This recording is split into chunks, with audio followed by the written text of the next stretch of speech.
Varicose veins కి సరైన చికిత్స కోసం సంప్రదించండి ఎవిస్ హాస్పిటల్. జై శ్రీకృష్ణ. దివ్య తిరుప్పావై వ్రతాన్ని మనం సేవించుకుంటున్నాం. ఒకసారి ఆండాళ్ తల్లికి నమస్కరిస్తూ, ఆండాళ్ తిరువడిగళే శరణం. ఈ వాక్యం అర్థం అందరికీ తెలిసే ఉండొచ్చు బహుశా. తిరువడిగళ్ళు అంటే రెండు దివ్య పాదములు, అమ్మవారి యొక్క రెండు పాదములు అన్నమాట. ఆ రెండు పాదములను శరణు కోరుతున్నాను అని అర్థం అనమాట.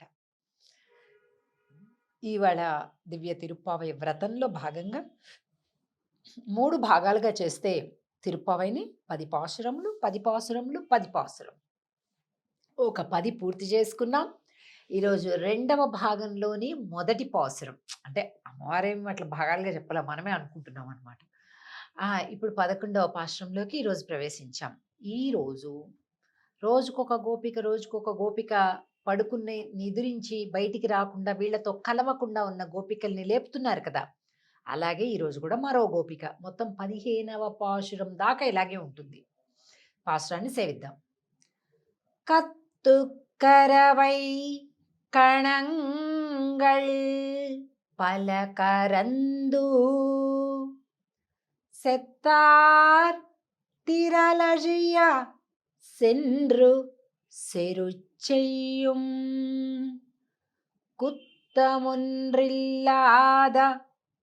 கோவலர்தம் பொற்கொடியே உத்தரவல்குல் புனமயிலே போதராய் சுத்தத்து தோழிமார் எல்லாரும் வந்து நின்முத்தும் புகுந்து முகில் வண்ணன் பேர் பாட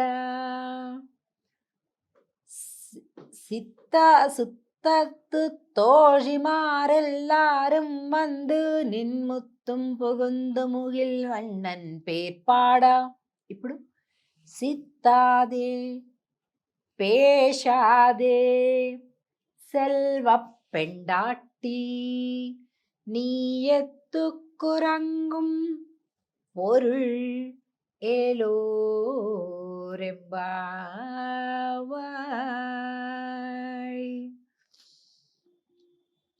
కత్తుక్కరవై కణంగల్ పలకరందు. బాబ్బా, ఈరోజు నిదురిస్తూ బయటికి రానటువంటి గోపిక ఎవరైతే ఉందో గొప్ప వంశానికి చెందినటువంటి గోపికట. ఎంత గొప్ప వంశం! ఈమెడ ఒక్కదానికే భక్తి కాదు, ఈ ఇంటిల్లి పాది అందరూ కృష్ణ భక్తులట.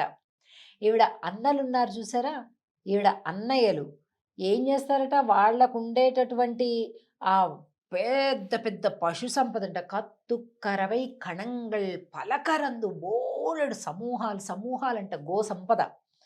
సెత్తార్ తిరల్ అజియ సెండ్రు సెరిచెయ్యం అంటే ఎవరైతే కృష్ణుడికి శత్రువులుగా ఉంటారో వెళ్ళిపోయి వాళ్ళ మీద యుద్ధం ప్రకటించేసి వాళ్ళ మీద యుద్ధం చేసేసి విజయాన్ని పట్టుకుని వచ్చేస్తారట. వీళ్ళకేమీ లేదు శత్రుత్వం. కృష్ణుడి శత్రువులే మాకు శత్రువులు, కృష్ణుడి మిత్రులే మాకు మిత్రుడు, అంతే, ఇంకేం వేరే మాట లేదు. అటువంటి ఒక పుణ్య చరిత, గొప్ప భక్తి కలిగినటువంటి గోప వంశమట వారిది. కుత్తం ఒండ్రిల్లాద కోవలర్ధం పోర్కుడియే. అరే, అసలు ఆ వంశంలో ఇంత తప్పు దోషం చూద్దామంటే కూడా దొరకదంట. ఇప్పుడు మామూలుగా అసలు నిజంగా ఈ కాలంలో చూస్తే ఇలాంటివి కాస్త వింతగా ఆశ్చర్యంగా ఉంటుంది కదండి. ఎక్కడ చూసినా ఎక్కడో ఒకడ కుటుంబం ఎంత గొప్పదైనా ఎక్కడో ఒకడ ఒక మచ్చ, ఒక పనికిరానోడు పుడతాడు అందులో. ఇక ఈ ఇంటిల్లి పాదిని మొత్తాన్ని కూడా విడదీయటం. ఇంటికి ఒకళ్ళు చాలండి, ఇట్లా ఉంటారు. ఇల్లు మొత్తం భ్రష్టం. అది ఆడవాళ్ళు కావచ్చు, మగవాళ్ళు కావచ్చు. కొడుకుల్ని కోడల్ని కలవనివ్వకుండా ఒక ఆవిడ, భార్యాభర్తలను కలవనివ్వకుండా ఒకళ్ళు, పెరిగి పెద్ద అయిపోయి తల్లిదండ్రుల మీద కేసులు పెట్టేవాళ్ళు ఒకళ్ళు, రకరకాలుగా అస్తవ్యస్తాలుగా అయిపోతున్నారు. అరే, ఇది ఒక వంశమే, ఈ కుటుంబమే, దీని పరువు ప్రతిష్టలను బాధ్యతలతోటి మనం నెట్టుకు రావాలి. అనే కాన్సెప్టే పోయిందసలు. ఏం లేదు. ఆ గోత్రం అంటే ఏంటో తెలీదు. పరువు అంటే ఏంటో తెలీదు. పెద్దవాళ్ళు ఎంత కష్టపడ్డాలో తెలీదు. ప్రతి ఇంటిలో అండి ఇప్పుడు నేను ఇది తిరుప్పావై ప్రవచనంలో పెద్ద కరెక్ట్ కాదు గానీ, వాస్తవం లోకం అట్లా ఉంది. ఇంచుమించుగా 100 ఇళ్లల్లో 99 ఇళ్ళు తండ్రిని ఇంకా అలా సంపాదించలా, ఇలా సంపాదించలేదు నువ్వు. నువ్వు పనికిరానోడివి అది ఇది అని తల్లిదండ్రుల్ని పనికిరానోళ్ళుగా మాట్లాడేటటువంటి ఒక దౌర్భాగ్యపు కాలం అన్నమాట. కానీ ఇక్కడ చూడండి, ఈ గోపిక కుటుంబం అంతా కూడా ఎంతో సిరి సంపదలు ఉన్నా కూడా వాళ్ళకసలు ఆ సంపదల మీద లేదు మోహం. వాళ్ళ మోహమంతా కృష్ణుడే. కృష్ణుడే మోహం. ఆయన వెనకే వెళ్తారు. ఆయన కోసం యుద్ధాలు చేస్తారు. అలాగన్నమాట. ఈవిడ చూస్తే మహా సౌందర్యవంతురాలట.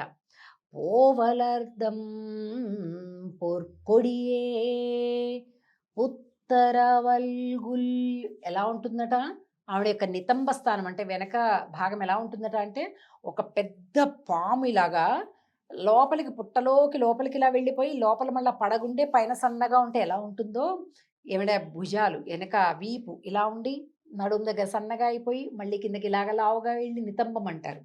అలాగా ఏమి అందం అండి ఆవిడ. పునమైలే వనమయూరమా అంటున్నారు. అంటే ఆవిడ జుట్టు కేశాలంతా ఇట్లా ఉంటుందంట. సహజంగానే సుగంధభరితములైనటువంటి కేశములట ఆవిడకి. పునమైలే పోదరాయ్ సుత్తత్తు తోజిమారి ఎల్లాரும் వందు. అమ్మా చుట్టాలు వచ్చారు, స్నేహితురాళ్ళం వచ్చాము, అందరం వచ్చాము. నిన్ ముత్తుం పుగుందు ముగిల్వണ്ണన్ పేర్పాడ. నువ్వా మయూరానివి, ఆయన మేఘవర్ణుడు. ఆయన పేరు చెప్తే నువ్వు అసలు ఆగలేవు, తెలుసు మాకు అని అంటూ ఇంత స్వామి కీర్తన చేస్తుంటే సిత్తాదే పేశాదే సెల్వ పెండాటి తల్లి ఉలకకుండా పలకకుండా ఎలా ఉండగలుగుతున్నావు తల్లి? నీ ఎత్తుక్కు రంగుం పొరు అనుగ్రహించు తల్లి. దా అందరం కలిపి చక్కగా స్వామి గురించి పాటలు పాడదాం, ఆటలు ఆడదాం, స్వామి దగ్గరికి కలిపి వెళ్దాం.